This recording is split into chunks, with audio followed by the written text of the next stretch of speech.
on Piers Morgan Uncensored, Prime Minister Rishi Sunak pledges the UK's full backing for Israel and says, we want you to win. But as the world waits for the Israeli ground offensive, can it retain international support? I'll talk to Ehud Barak, a former Prime... Does it even have international support? Like, it has the governments, but the people don't fucking agree with this shit. Well, yeah, true. Minister of Israel and IDF general. Also tonight, streamer Hasanabi is one of the most influential commentators in the pro-Palestinian movement online. This week he said this about me. I would love to go on a show and call him a baboon in a suit. Oh, I love it. That's what he led with. Love it. That's what he thinks is the most offensive thing I've ever said. Incredible. We love it. Quality journalism as always. It's right up there with him asking Mick Lynch about having the fucking puppet from Thunderbirds as his. Oh yeah, avatar. what's even the name of the puppet? I forget. I don't even know. It doesn't matter. Piers Morgan's a twat. That's the important factor. I mean, true, he is. That he is. Yeah. Well, tonight he can do just that because he'll be with me. Oh, the hood. That's what it was. Also, note that he didn't refute the claim of him being a baboon in a suit. No, he didn't. No, he didn't refute it. And also, I'd like to point at no point in anywhere there has he condemned Hamas. Also true. So he's a pro-Hamas baboon. Allegedly. And because until he comes out and condemns Hamas, how else would we know? Exactly. From the News Building in London, this is Piers. From the News Building. Okay. I mean, it's News Corp, isn't it? It's the News Corporation. So it's the News Building. Oh, okay. The News trademark building. They've trademarked the news. We are, yeah. It's literally just like we're coming to you from television station. Like, okay. I'm coming to you from the radio. Yeah, I am word speaker, Piers Morgan. I mean, Morgan Uncensored. Yeah. Good evening from London. Welcome to Piers Morgan Uncensored. For all the politics and tribalism that charges the debate about Israel's war, the one thing we should all be able to agree on is surely that every innocent life lost is a tragedy. Thousands of people have been killed already, all leaving behind families who will have to live with unspeakable grief. Uncondemned. The difference between the Hamas attacks and the Israeli retribution is intent. Israel may be cavalier about civilian deaths and, to use that awful phrase, collateral damage, but killing civilians is not their aim. The Hamas... You sure about that? Citation needed. Yeah, they do have quite a track record of doing it. You think if it wasn't their aim, they'd change tactics at some point over the last 70 fucking years. You'd think at some point, yeah. Especially when they're literally saying we need to ensure that Gaza is smaller, and they're just like, we are going to do a land grab. Please don't Please don't take us to the ICC for war crimes. Oh, what? Yeah. Wait, they're not signed up to the Rome Statute. Well, I guess they can do whatever they want then. Yeah, like literally. Oh God. For a group of people who don't want to kill civilians, they seem very, very skillful at killing civilians. True. That is unironically one of the unintended kill streaks of all time. Amazing. Terrorists, on the other hand, wanted to kill as many innocent people as they could. When it comes to blame and condemnation, that's an important distinction. When it comes to grief and sympathy, there's no difference. And many of our celebrities seem to have forgotten that. To be clear, actors, musicians and artists are under no obligation whatsoever to air their views on geopolitics. They're perfectly entitled to. It's a free country. But I think we probably all rather hear less than more about this stuff. But when they do speak out, they should... Is it a free country? Because there have been literally calls today to ban pro-Palestine marches. Yeah, I mean, that's literally what they've said. Try to ban the marches, ban the flags, ban the chants, ban... like literally trying to, again, literally doing the equating Palestinians to Hamas stuff to get people for quote unquote supporting a terrorist organization, which no one's doing. We are the freedoms of the peaches. So I mean, we don't have free speech in this country. We have freedom of expression, freedom of association, but free speech is a specifically First Amendment thing. But all of the hashtag free speech, free thought, Toby Young style dweebs who bang on about free speech when it comes to whether or not their tweets get deleted are suddenly incredibly silent when the long arm of the state is coming down on people peacefully protesting. It goes beyond that. I mean, fucking Douglas Murray saying, why are we allowing terrorist marches to happen. That's Douglas Murray, who thinks he should just be able to spew Nazi shit without any consequence. But Douglas pro-Palestinians too 14 much. words Murray, as we like to call him on this channel. Yeah, the guy who literally said just because Germany messed up when referring to the Second World War / Holocaust. True. Why we shouldn't have nationalism? I mean, yeah, true. Germany, the only country ever to have messed up nationalism, quote unquote. The hollow messing, as Douglas likes to call it. I am unreliably informed. Yes, for legal reasons, I've never heard him refer to it that way. Try not to let the gleaming intensity of their virtue signal blind them to some basic decency. More than 2,000 British actors, including stars like... When you constantly do the whole you have to condemn Hamas bit, what is that but virtue signaling? Because when I meet someone, I assume they don't support terrorism until they give me pause to question that. I assume they're not a murderer and a rapist, and I presume they don't strangle puppies to death. Like, what the fuck? It's absolutely a virtue signal. Your entire 100%. Political philosophy in this is virtue signaling. But apparently the problem is Steve Coogan. Amazing. Did you see the Daily Mail managed to link in Meghan? Of course they did. Incredible. Yeah, they've got a friend who said that Israel is a bit bad in that. And so that means that they're basically Hamas. Did you know Meghan was running Hamas? I didn't know, but now I'm reliably informed by the Daily Mail, the new paper of record. She invented paragliding specifically for that purpose. Was it Alicia Keys who did an Instagram post of herself wearing paragliding gear?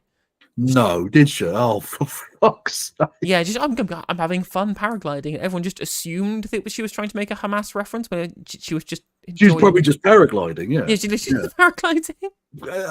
You know what? I hadn't thought about that. Of all of the victims of this current situation, the innocent paraglider who just enjoys paragliding, it's their thing. Now, who's looked upon suspiciously as if they might be making a Hamas joke. Or indeed invading Doncaster. or invading Doncaster, yes. That might also be true. Tilda Swinton, Steve Coogan and Maxine Pike have signed an open letter which condemns the war in Gaza. We're witnessing a crime and a catastrophe. Isn't her name a Peak? Israel has reduced much... Well, he said Hassan... what was it? Hasanabi earlier or whatever. Like, he's just a fucking twat. Hasanabi. Yeah. It's actually Hassan Pecker. Hank Pecker. Hank Pecker, true. Much of Gaza to rubble. Our governments are not only tolerating war crimes, but aiding and abetting them. We demand that our governments end their military and political support for Israel's actions. And on it goes. Not one single word in this letter mentions the Hamas terror attacks. They didn't condemn Hamas. He did the bit. You are a gammon meme. Sir. Not one single word mentions the 1,400 people in Israel who were butchered, nor the 200 men, women and children snatched as hostages. Don't they care about them? Did they not know that happened? Or do they think perhaps that Jewish lives matter less than Palestinian lives? Oh, you scummy piece of shit. Do you honestly think Steve Coogan is like a rabid Nazi? You think Tilda Swinton's literally fucking Zig Heiling in private? You fucking twat. But have you heard Maxine Peake as an anti-Semite for correctly pointing out that American police have had Krav Maga training? True. Well, that's a dog whistle, isn't it? For killing Jewish people. Fact. I don't know the answer. Only they know that. Like so many people in this crisis, they've let their political views get in the way of basic... When will Tilda Swinton answer the HQ? True. The Hamas question. True. Oh, that's in poor taste. Sorry. It is in poor taste, but you know what? It's also apposite, and that is worrying. You know. Perspective and human decency. Well, now the battle of the hearts and minds, traditionally played out through diplomacy and propaganda, is being played out online. My next guest has almost 500 million views for his provocative commentary online, making him... I've got almost that much as well, if you round up a lot. Yeah. Hugely influential, Hassan Piker streams live under the name Hasanabi. His analysis of the Israel-Hamas war has taken a highly critical stance towards Israel and Western media, and he's been calling me out for my coverage. Because he only cares about Israeli citizens. He does not care about Palestinians as human beings. That's why it's apples to oranges. It's like one side is a human, the other side is a barbaric monster child. I never said that. Also, absolutely epic voice work. True, It was like, true. if you just close your eyes and listen to that, it's like listening to Piers Morgan. Fact. Obviously, he says that he liked nothing more than to come on to Uncensored and call me a baboon in a suit to my face. Well, here I am. How ass blasted are you about being called a baboon in a suit? That's twice now. Hassan hasn't spoken and it's been referenced twice. Look, I expected the 9/11 bit. Like, I expected that, but he's going, no, you call me a baboon in a suit. And also, like, on the back of this, and do you see him saying, this person said that I think that all of these people are barbarians and deserve to die. I'd never said that. Yeah, have you heard of, like, exaggeration before, Piers? Yeah. Also, I don't think you get to be that offended when you've just accused Steve Coogan and Tilda Swinton and Maxine Peake of being anti-Semites. When someone does a joke about you being a baboon in a suit. Like, what again, to use his own phrase, you're being a bit snowflakey now. True. A little bit like a snowflake. You're gentle, aren't you, Piers? He's a sensitive soul. A baboon, and he can join me now. I'm joined by Hassan. Hassan, thank you very much indeed for coming on. Thank you for having me, Piers. It's very early here in Los Angeles, California, but I'm going to try to do my very best to not do my British accent while I'm here. Well, I appreciate that. And listen, I appreciate you coming on. Explain to me why you consider me a stenographer for the Israeli government. I was going to say the baboon line again. Yeah. I think more than any other host in the world, I have given lengthy platforms to pro-Palestinian voices to articulate that side of the argument. No, I do have to commend you. You certainly have had more pro-Palestinian voices than Twitch streamer. Imagine that's the description when you go on TV. I mean, to be fair, right? I mean, to be fair, would you rather be called a Twitch streamer or would you rather be called, at this point, Cenk Uyghur's nephew? Because one of those two is less embarrassing than the other.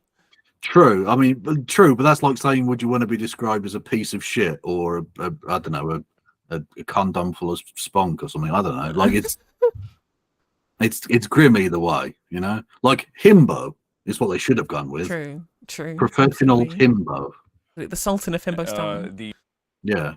The pet of Kaya would have been again another suitable one. the rest of the British media and certainly the rest of Western media in general. Now, as far as saying that you're a stenographer, I said that journalists are not supposed to be stenographers, and yet when it comes down to it, in most circumstances, in whatever conflict we may be in, there are stenographers for whichever party is aligning with the American State Department and the interests of the West in general. And Israel happens to be the one in this ongoing conflict. But it's interesting that you call me a propagandist, because I want to play you.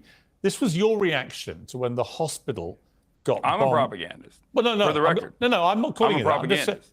I'm just saying. I'm going to play you. I'm saying I am. Okay, well then, I want to. But the thing is, he's honest about that.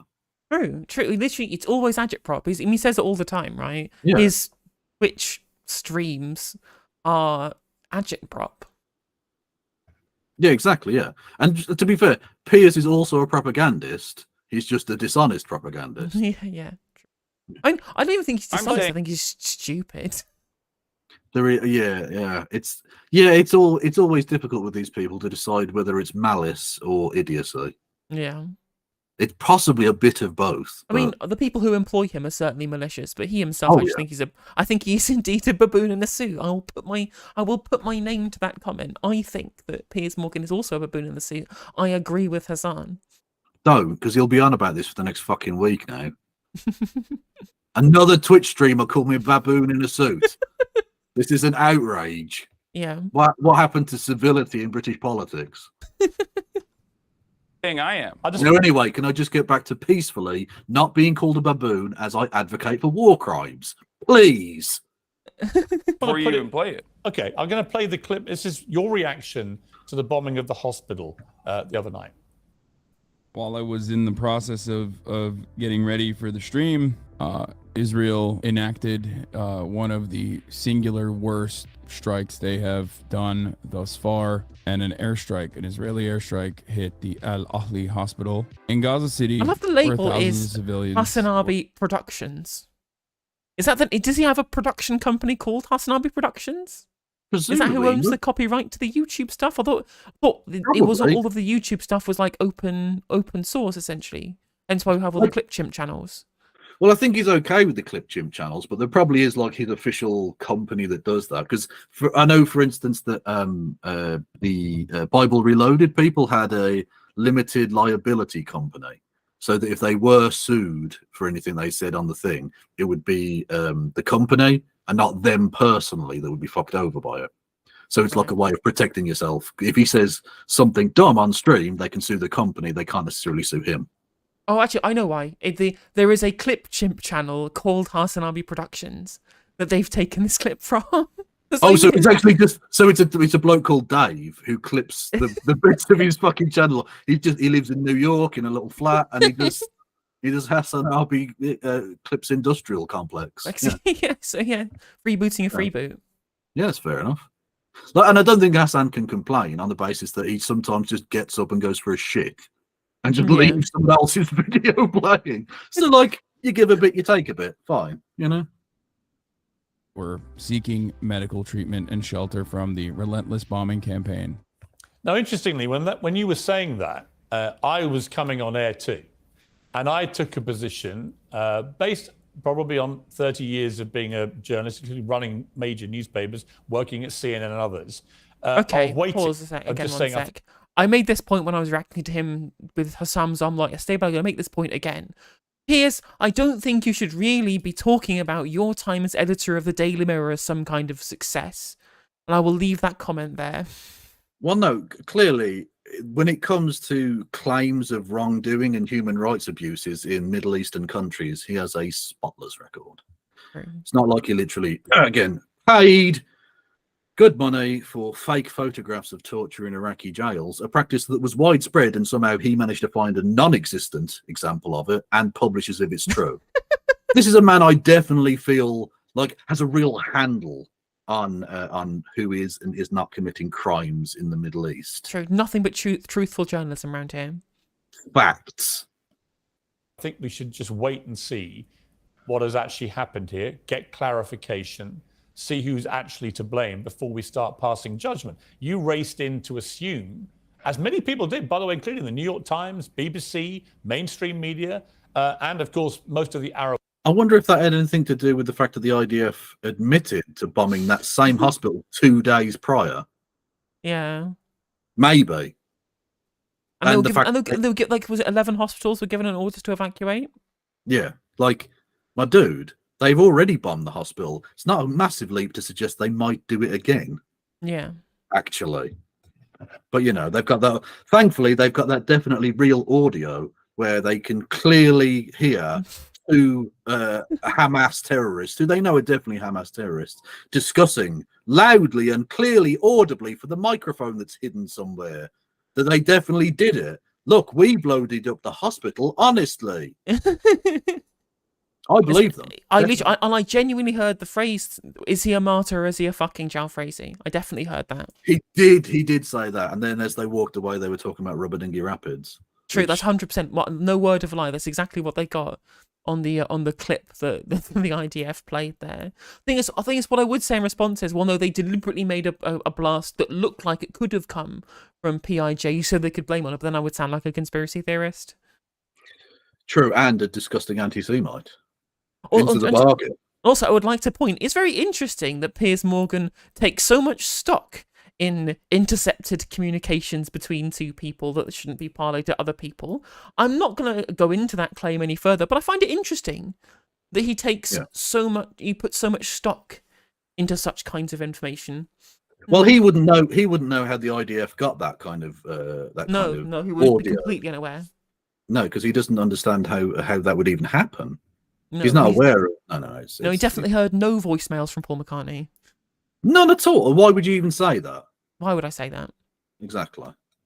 The world then followed that this was clearly, indisputably, an Israeli airstrike on this hospital. And yet all the evidence now suggests very strongly that it wasn't. That in fact, this was a rocket that misfired coming from a terrorist group inside Gaza. So my question for you is this. Why would you I wouldn't go that far, Why Piers. would you be so certain in what you said before you knew? Okay, so first and foremost, before we get started on this conversation, let's understand something very important here. There's no electricity in Gaza. Internet is patchy in Gaza. There's no food in Gaza. There's no water in Gaza. This is all by design. This is because Gaza is under a brutal blockade, a brutal occupation by the Israeli government. Okay, so that plays a role in the fog of war and the misinformation that gets spread. Having said that, however, you made it seem as though there is a certainty that this was 100% not an Israeli airstrike. No, I didn't. And instead, I literally just said it's not a certainty. Okay, sorry. I said the misunderstood you. evidence is Then I increasingly misunderstood you. pointing to this not being an Israeli airstrike. And that is expert evidence from people who have no skin in the game at all. Yeah, there are definitely experts in this that have no skin in the game. That's definitely a thing that exists. What is interesting and what has really muddied the waters is it seems to be too big to be a PIJ rocket and too small to be an Israeli airstrike. Although people have not ruled out it being like an airburst munition or something like that. So the fog of war, it's so specific in the way that it is, and in how ambiguous what's going on is, how ambiguous the evidence is.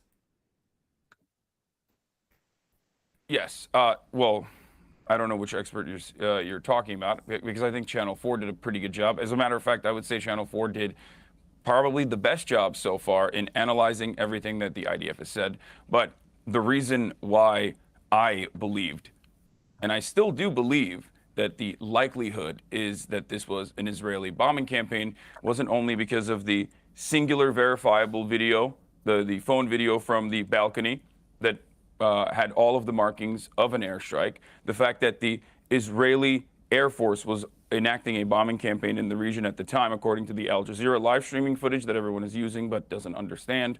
The fact that the digital media person for the IDF immediately came out and said that this was actually an airstrike that hit a Hamas target, and that he was sad that there were, casualties at the end of the day, but this was a Hamas target and celebrated it. And more importantly, I guess, the fact that this... And then deleted that tweet because that's not suspicious at all. That's fine. Yeah, and also want to point out as well, on top of that, is that, again, obviously, they had been bombed previously.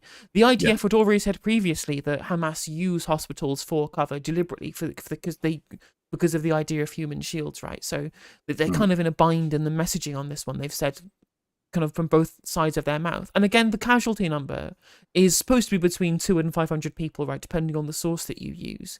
I don't see how a misfiring rocket that barely destroys, like, the side of a house in...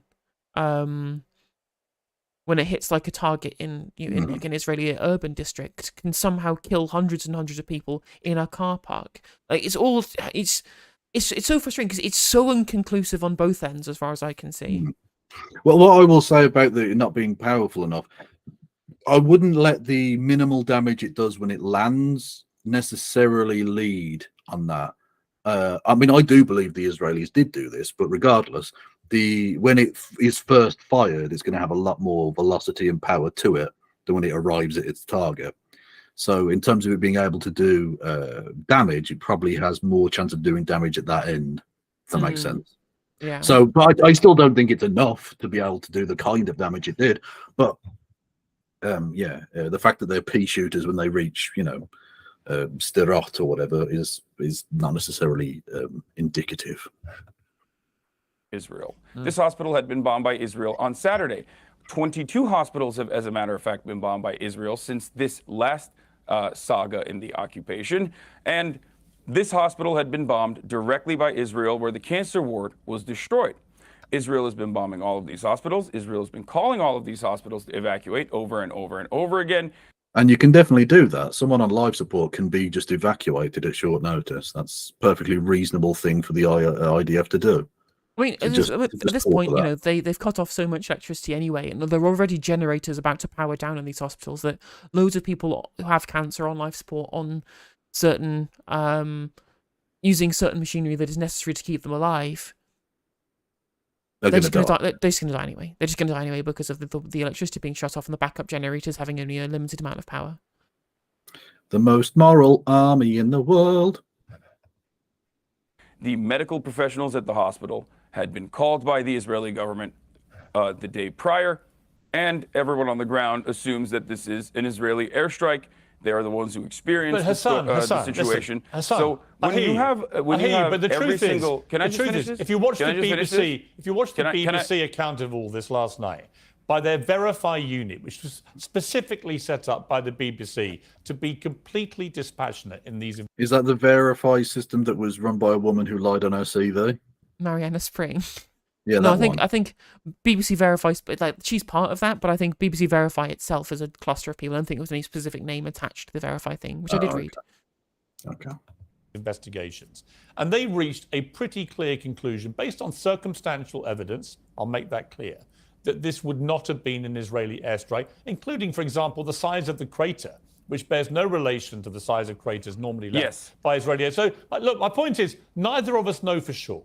But you took to your airwaves immediately because actually you're... What's crazy about him going in at Hassan for saying this? Hassan has already released a video himself, like not just a random clip chimp, but on his main channel, disputing the certainty of anyone claiming that they know exactly who did it, right?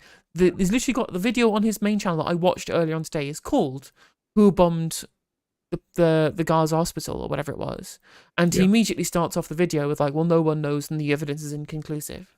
Yeah. And the annoying thing, or one of the many annoying things about this story, is that even if it comes out that Israel did do this, it's already had its propaganda intent. Now they can throw doubt on everything that they now do, because they can say, oh, see, everyone jumped to the conclusions about the hospital.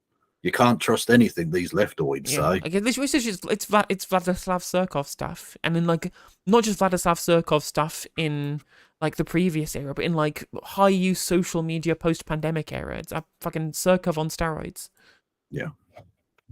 Conscious bias, admitted propagandist bias on your part, was that you wanted that to be an Israeli airstrike. It suited your narrative, and I would say that in itself, in its way, wanted it to be is being a Israeli stenographer. Well, you know, you accuse me of being a stenographer. I try and be fair and get to the truth. In your case, I don't think you try to do that. I think you appeal to your audience, appeal to your base, and you don't really care whether the facts are there or not. This is entirely unfair because you just said circumstantial evidence favors that this was not an Israeli airstrike. Yeah. I gave you all of the circumstantial evidence that it does favor that this is an Israeli airstrike. The reason why, however, circumstantial evidence is not enough. And the one thing that I will thank you for the 10 to, gifted film, much appreciated. When more information did come out, and no, I do not mean when Israel said that they did not bomb this hospital and it was actually Hamas, and then they turned around and went, never mind, it's not Hamas, it's actually Islamic Jihad. And then they said, we have more evidence coming out in a couple hours. And then the evidence came out, and it turns out it sounded like the phone conversations that they were able to intercept, supposedly, sounded like, by experts at the very least, to be completely false and completely made up. Yeah, but Hassan, I don't think, listen, in all honesty, I don't think, even as you're saying all this, I think you're a smart guy. Piers, let me finish. He keeps fucking interrupting, yeah. He does it every time. Literally does it every single time. Yeah.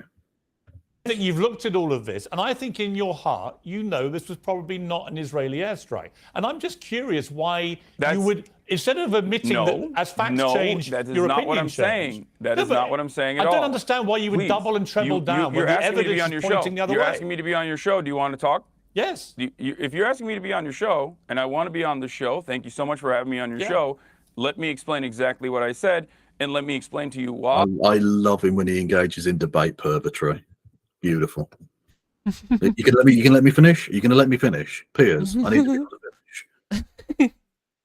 I think still to this very moment, until there is a third-party investigation that is concluded by the UN, the International Criminal Court, or specifically a forensic analyst that looks at the situation, is allowed to be on the ground. This is not just my perspective. This is B'Tselem as well, which is an Israeli organization that has also demanded a third-party investigation occur. I am not going to conclusively say that this was not I don't Israel's expect you to. fault. I Why? don't expect you to. Because I just gave you, and not because I'm a propagandist. As far as me being a propagandist goes, everyone is a propagandist. I'm just honest about it. You're a propagandist. We have our I'm biases. curious who you think I'm a I am at least propagandist honest for. about my biases. Who do you think? You literally work for Rupert Murdoch's fucking network. to be fair, up until 2 weeks ago, he technically work for Lachlan Murdoch's network. So I'm gonna be incredibly pernickety on this one. But yes, you're absolutely right. You know what? You're right. I will rephrase. You work for Murdoch's.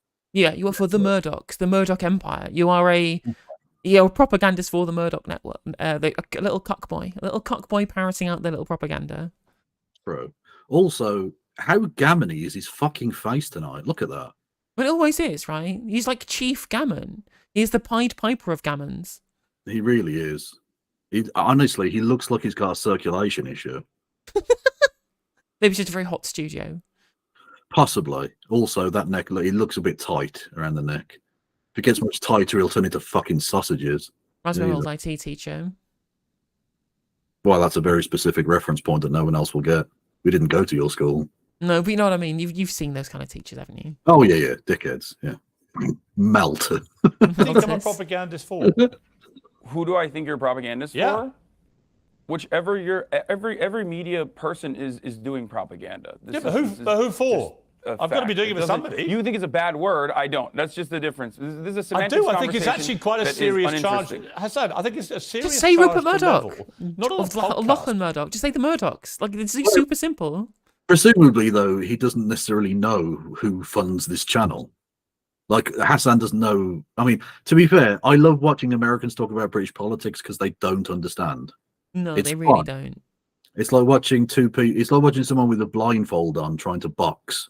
They're just swinging at air, It's fun. Yeah, true. I mean, the thing is, if I ever get interviewed by anybody, I'll always look up who funds them, who controls the stuff. Eric in YouTube chat, can we stop talking and listen to the debate, please? No. If you want to watch the debate with no commentary, go to youtube.com/talk. Put Piers Morgan Uncensored and fuck off and watch it there. What? Yeah. Oh, I can't believe I tuned into a stream entitled Hasanabi versus Piers Morgan Reaction, and people are reacting to Piers Morgan versus Hasanabi. There is plenty of channels out there, or even the main channel, where you can watch this without commentary. You're very welcome to go there, or you can stay here and listen to us actually do commentary and react to it. We have to react to it. Because if we just put this out there, we would be infringing on the copyright of the show. Yeah, exactly. We have to actually add commentary to it. Otherwise, we are breaking the law. Literally. You absolutely. It's not fair use. You're a maltoid. I don't know, but you're a malter. Fuck off. But as a journalist who's broadcasting around the world, who has a reputation, I believe, for being fair also, and impartial, right? Actually, sorry, button again, Kev. You know this person is molding because in response to me pointing out that they're a moron for clicking on the stream with reaction in the title and then getting pissed off at people doing a reaction, their response to that was just 4 cry laugh emojis, the internationally recognized symbol for definitely not mad, followed by calling me a slag. So, brilliant. What a smart riposte from Eric in chat. Honestly, it's like Shakespeare didn't die. True. You've imbibed his soul, my friend. Absolutely, you've been reincarnated in the form of a faceless YouTube chatter. Yeah, it's Swiftian level satire. Thank you. You really have. You emboldened the soul of mankind with your introduction here. Thank you. True. By which I mean, go and play Roblox in the middle of the street.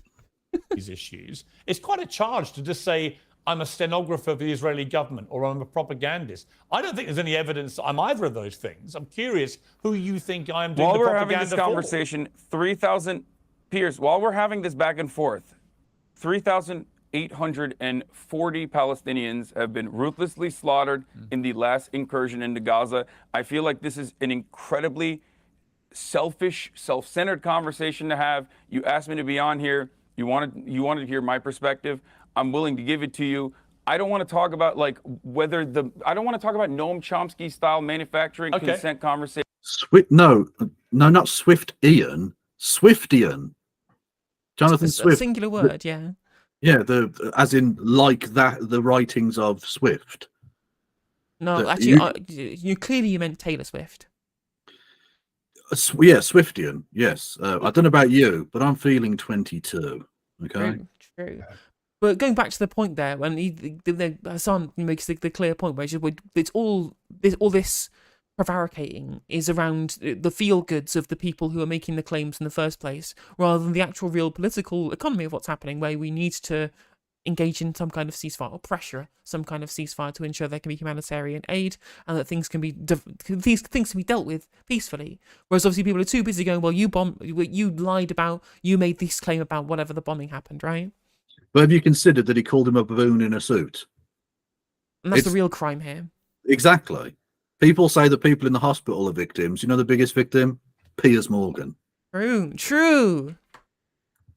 Conversations about how the media is operating in the behest of capitalism. You were the guy. Listen, I think you were the guy that called me. There are dead people. Listen, Hassan, I only asked you because you're the guy that called me a propagandist and called me a baboon in a suit. I was curious. Again, mention number 3. I just did the joke, and he literally mentioned, dickhead, he's tried to steer you onto the topic of the actual slaughter that's taking place, the important topic of the day, and you've gone, but you did call me a baboon in a suit. Are you real? How broken is your fucking brain?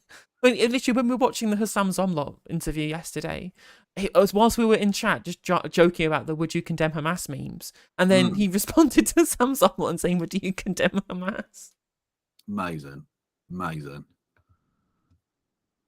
As to why you don't want to say who I'm doing the propaganda for. We'll move on. I agree with you. There's a bigger picture here. Let's move on. Let's take a short break. Hassan, let's take a short break. I want to come back. I want to talk to you about what happened on October the 7th. Get your reaction to that. He's going to ask him to condemn Hamas. I genuinely cannot possibly have pre-watched this, but I guarantee you he will say that. Yeah, true. Bets are off. Right. Oh, because we're behind, we can skip ahead now. See, Eric? There was a method to the madness sort of the whole time, because now we can skip ahead to when the adverts are over. Eric, I already told you to go and play Roblox, mate. If you're still here... I don't even know if he's in chat anymore, but I was just mentioning you can't stop pausing. And I'm like, yo, now that we've paused, it means you don't have to watch the adverts. By adverts, I mean just the clock ticking down. Yeah.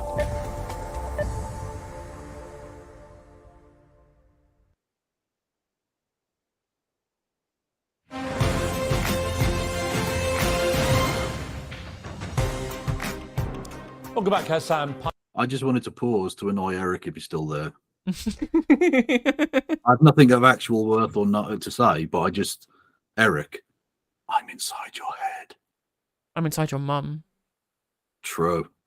This was recorded. This was recorded this morning. Yeah, I believe so. ModFX. Yeah, because he said it's very early in Los Angeles, and that's 8 hours behind. So if it's very early there, it must have been at least probably 3 or 4 hours ago. Yeah. Like that. Just play you a clip of something. Look, is he actually is he broadcasting, Hassan, at the moment? I can't see him. No, he's not. No, he's not on. So yeah, he's probably catching up on sleep or something. I'm assuming he was in the Fox studios to be able to film this. Well, I don't know if it's Fox Studios. They've probably got loads of studios in LA. I would have thought that could do this kind of thing. I mean, what's the backdrop as well? Is that LA? Because that's a big mosque place, isn't it? I didn't think it was, yeah. I presume they probably do have mosques in LA. I don't know. Something that you said about the October 7th terror attacks, and in particular, the attack at the music festival, which killed 260 people. True. Does Eric condemn Hamas?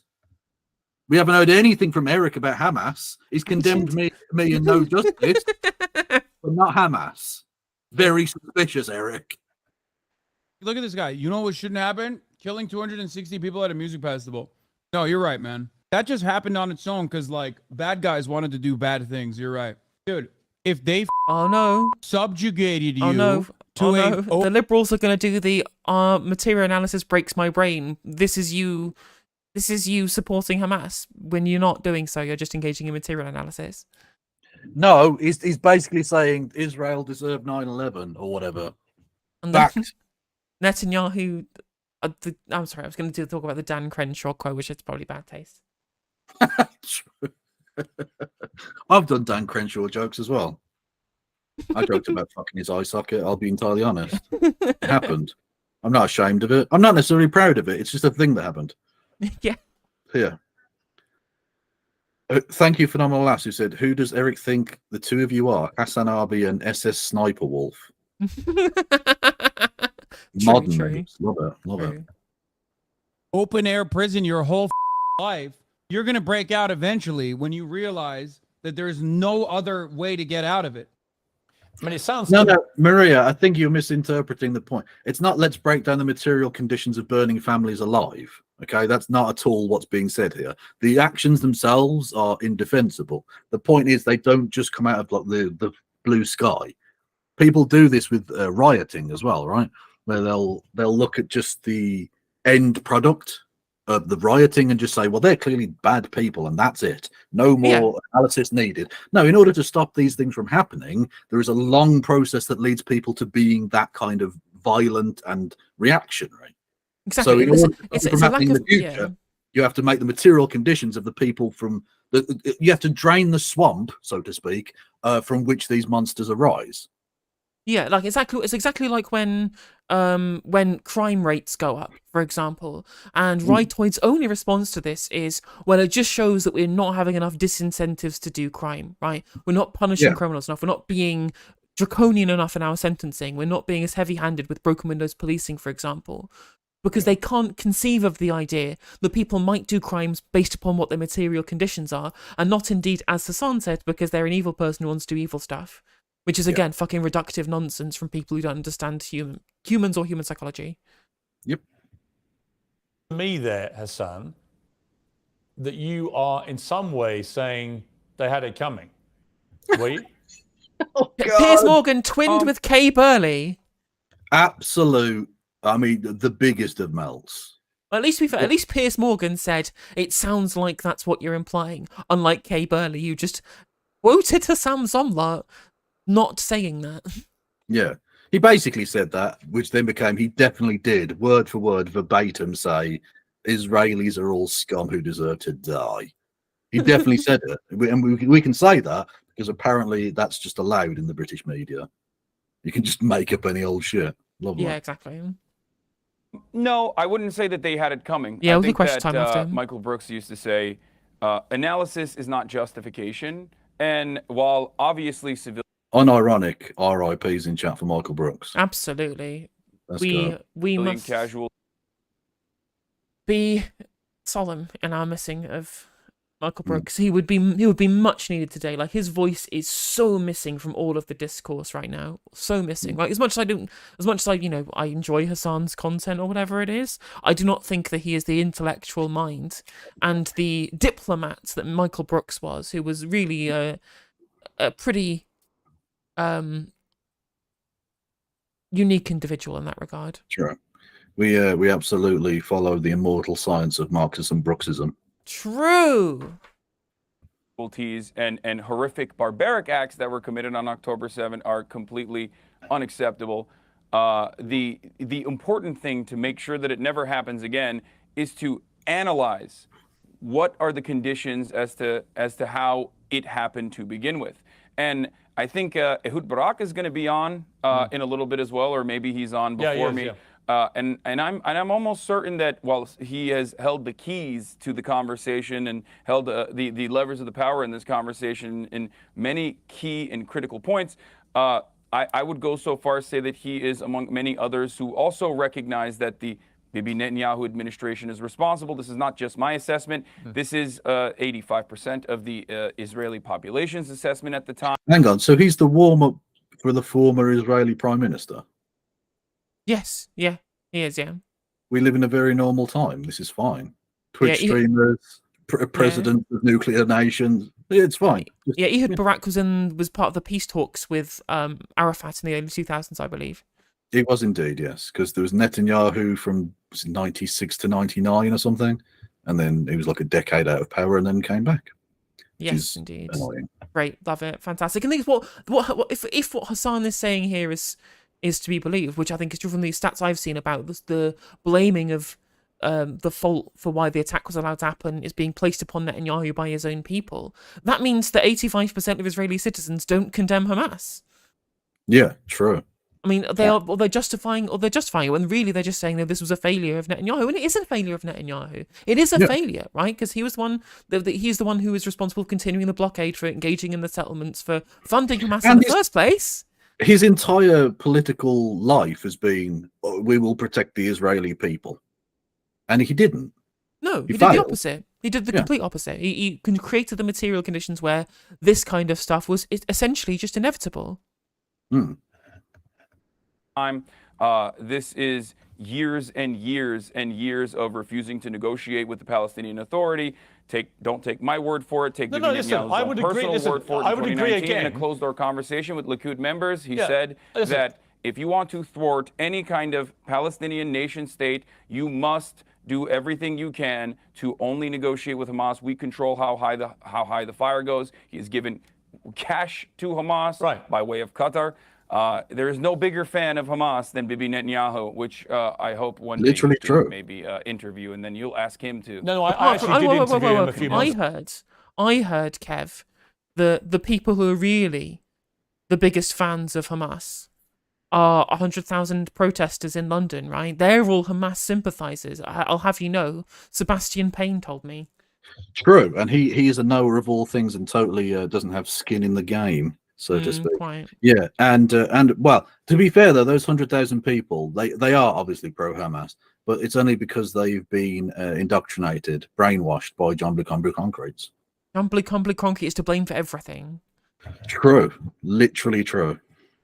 Ago, and I did actually spell out to him that there have been a lot more Palestinian deaths this year so far, up to the point of the interview, than Israelis, and what he intended to do about it. He said then he didn't believe in collective responsibility, which is now this hot phrase in this whole crisis about whether you would hold all people in Gaza responsible for Hamas. Interesting to see if when they... Can I ask you a let me just finish my point. Why is that the hot topic? No one's voted for these cunts. How are they representative of the Palestinian people? I think you'll find a very small percentage of the population voted for them 17 years ago, and that singular fact justifies every single civilian casualty. True, it is. It's not collective punishment if a tiny minority of the people are to blame. You have voted once. Yeah. If they do then launch a ground invasion, it'd be interesting to see if they keep to that word. You know, I'm not a defender of what Bibi Netanyahu has been doing in Israel. In the last year, his attack on the credibility and integrity of the Supreme Court, I think, has been a disgrace. And I think it has fractured the only bad thing that he's done in Israel. Literally the only bad thing. He was fine. He was absolutely fine up until the point at which he started messing with the judiciary. Exactly. Look. The war crimes were fine. It was his constitutional jiggery-pokery that was the problem. Fact, I think the people of Gaza would agree with you, Piers. You're a very sensible man. I also think that it's caused so much social unrest and had such big protests that you could argue it's taken the eye off the ball of the people who should have been defending the border because they've been trying to sort out what's been going on domestically, internally inside Israel. So I think it's a So the people... Hang on. Whoa, Piers. Talk about victim blaming. The people who were protesting, rightfully, the unbelievably anti-democratic moves of Bibi Netanyahu in Israel are to blame for Hamas killing loads of people. I mean, you are... Watertight. You are a fucking monster and an idiot at the same time. Yeah, I mean, it's odd how often those two things tend to be mutually inclusive. Oh, I can barely wrap my head around how fucking dense that is. That is so fucking stupid. You're a twat, mate. You honest to God, you really are. Catastrophic failure of intelligence, of security, of defense, all of those things. I'll be amazed, frankly, if Netanyahu survives this. So I'm certainly not here to defend him, even if Is that a threat against the life of Western ally Benjamin Netanyahu? Oh yeah, not a nice life you got there, Benjay. Shame if something happened to it. I see you, Morgan, you anti-Semitic piece of shit. You view me as a stenographer for his government. My question for you, I think, is this: is that I've had a lot of problems trying to get people on the pro-Palestinian side to separate two things. That you can say, as I believe and you believe, that the Palestinians have been maltreated for decades. That the situation where they are effectively, I mean, I don't even call it an occupation because Israelis aren't in Gaza. They pulled out in 2005. Except they control the airspace, they control the seaports, they control what goes in or out. It's blockaded, right? They may not have actual occupiers in the territory, but as far as Israel are concerned, this is territory that has no state. The people are entirely stateless, with only a military junta in control of what small strip of land that they do have, and Israel are the people or the guardians of what goes in or out, with no actual free people whatsoever, right? You can not call it an occupation because there's no settlements on the ground. That doesn't stop it from being like an occupation politically, right? Yeah, Joseph Fritzl didn't occupy, technically, that room he kept his daughter in for years. He didn't even sleep in that room. So he just controlled all the access and the food that's allowed in and out and all the rest of it. But it's fine. Actually, we should have given him nuclear weapons. True. Yeah, the full backing of the Western Axis for Fritzl. Exactly. I could imagine Rishi Sunak going to meet him. 100%. Absolutely. Control the ability of Gaza. That is, this is why I call you a propagandist. I'm just saying the phraseology is confusing to me because the reality is Israel exercises control over people in Gaza. It allows them in and out. It allows them to turn on the tap of water and so on and so on. I get all that. Sounds a lot like a fucking occupation, mate. Like I don't care that there aren't Israelis necessarily on the ground there. That would actually be better because they'd probably be less likely to bomb the place. Israelis there. The thing is, right, if it was a real actual nation state, right, there would be some level of right for either side of those to be able to control what doesn't go across the borders. And if there was no infrastructure available in that said official nation state, officially globally recognized nation state, there wasn't enough infrastructure for them to get their own electricity or whatever, and they had to rely on electricity from somewhere else, then that would still not be an occupation if they're a real nation state with their real rights. But as I said before, exactly what I said before, right? They have no nation state for themselves. They have no airspace. They have no water space. They have no military. They have no nothing. They are people who are entirely beholden to the nation state of those who have literally tried to annex their territory and then pushed it back from Egypt, and then after Yom Kippur essentially kept them stateless ever since. Yep. All that. They don't actually live there because they can't live side by side with each other. That's why it's called an open-air prison. Right. I don't disagree with... That's why they call it the world's largest open-air prison. Yeah, but Hassan, I don't disagree with you. And I've pointed this out for a long time as a journalist. On top of that, right? We don't disagree. On top of that, if there were a real state, a real nation state with their own borders and their own control over what they do, people protesting at the border wouldn't be getting shot by snipers, right? That would be a declaration of an act of war if you were to shoot other people's civilians for no reason. But that's not the case in this one because they're occupied and it's not a real nation state, especially in terms of what Israel thinks. Also, they can do that anyway. They've killed American journalists and stuff, and America, being the cock that it is, just been fair enough, whatever. Yeah, Team America, World Police, right? And to try and say that this is just that America just does this for everybody, all of their allies as well. No one mentioned Jamal Khashoggi, eh? No, look, he just slipped onto a butcher's blade several times and then into a barrel of acid. Jamal, he tripped and fell on his own shears. True. Tragic accident. Bless him. Leslie Tiller was fucking murdered. Yep. It's okay, though, because we're free, apparently. But if you carry the Palestinian flag, you can be arrested for that. And also, to be fair, and also America gets to do it too, but they literally assassinated Qasem Soleimani for no reason and with no repercussion. Including, of course, technically doing an act of war against the nation that they're allied with. They bombed and killed the private citizens of, because it wasn't just Khashoggi that died in that strike, Iraqi citizens, technically an allied nation. Love it. Be like if they bombed London. Thanks. Imagine, this is going to bomb Heathrow, you know. It's fine. Agree about the appalling plight of Palestinian people. But the issue comes that if you can't separate that ongoing dispute between Israel and Palestine from the absolutely appalling barbarism of October the 7th, which was on a whole different scale to anything we've seen. Yeah, I can't view anything in isolation, because that's not how life works, you twat. No, you can't. Exactly. Yeah, if it's devoid of any context, this thing seems very different, doesn't it? Yeah, but luckily we live in a world where context exists. Yeah, true. The thing is, if we imagine all of Israel-Palestine as a frictionless sphere in a vacuum, and it all makes your position look really bad, doesn't it? Yeah, you would be quite foolish in that situation. Checkmate, Piker. Where 1,400 people, Holocaust survivors, babies in their cribs, you know, young women taken, tortured, abused, shot, beheaded. It was reported, and so on. Oh, I thought they were beheaded. I thought you'd never made that claim, Piers. Oh, interesting. Also, note, the taking of hostages is generally seen as a way of bargaining chips for their own people, which shows you that Israel, before any of this happened, had loads of Palestinians in jail. Not just Hamas, random people. They've literally been doing that for decades. Imprisoning, torturing, not giving proper judicial process to loads of Palestinians. I've not heard Piers Morgan once rail against that.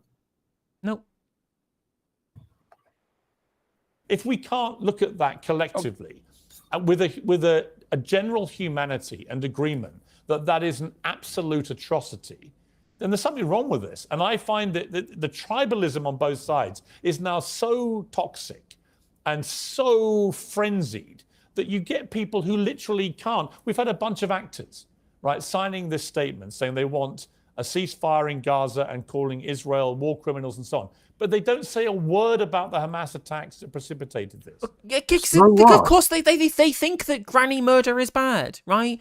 Why do I have to put out a statement to confirm to everybody that I think murdering old people is good? Clearly, I do not think that, right? But that is different, like, because that's a widely accepted thing, that murdering children and old people is bad, right? We all accept this. Everybody accepts this. But no, there is a huge amount of disconnect between the media narrative, the Western state narrative, and the global.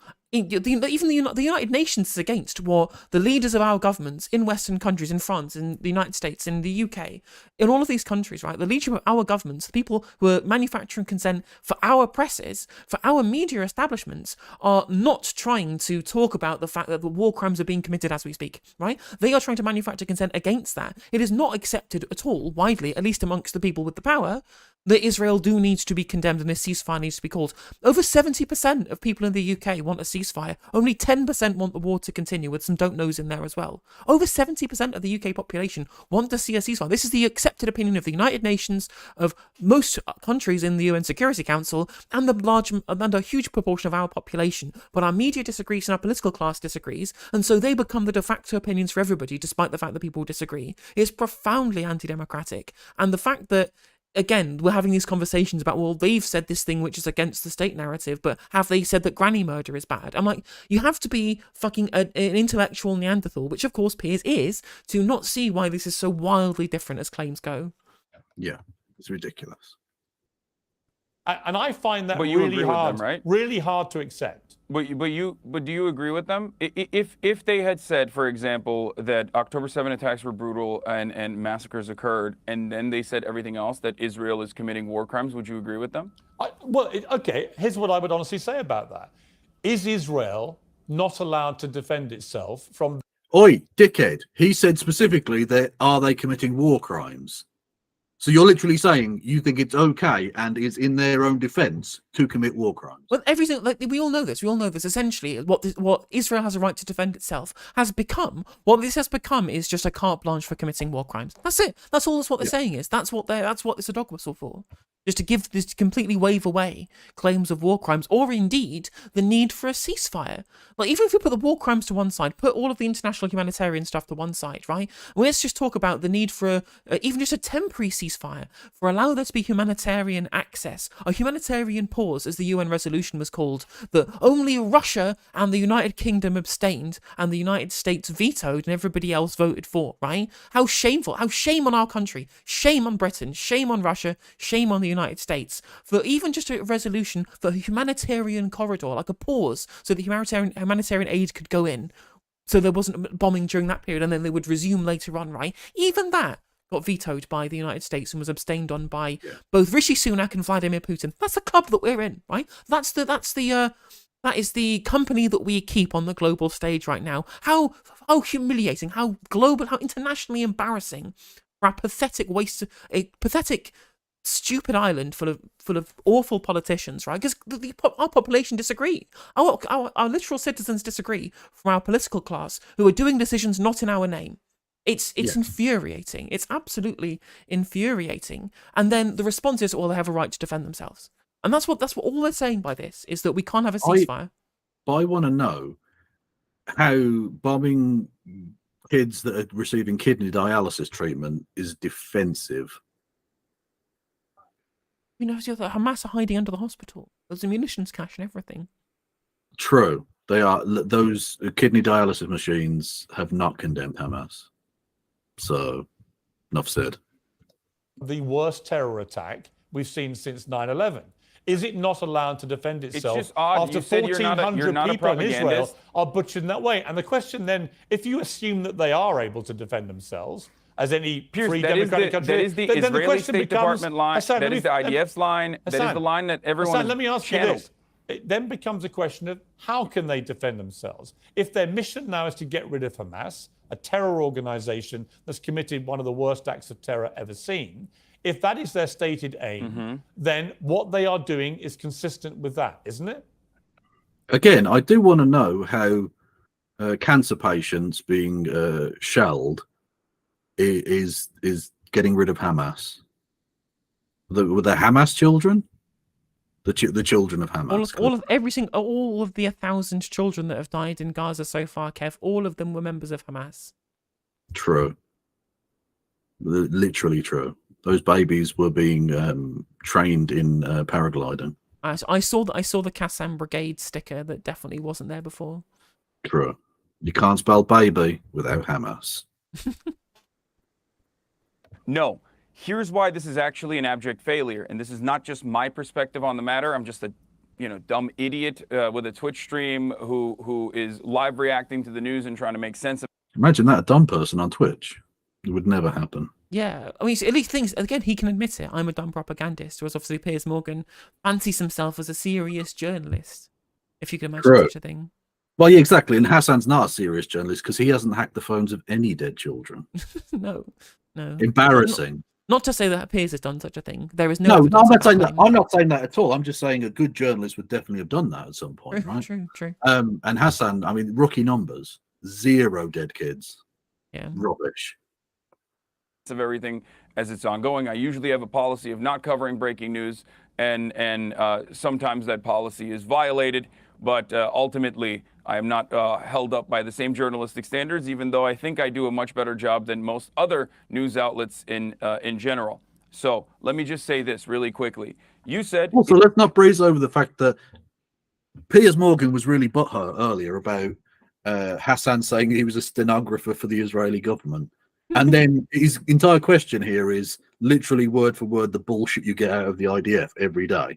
We're allowed to defend ourselves. Oh, so you disagree with the thing we did, so we don't have any right to defend ourselves whatsoever?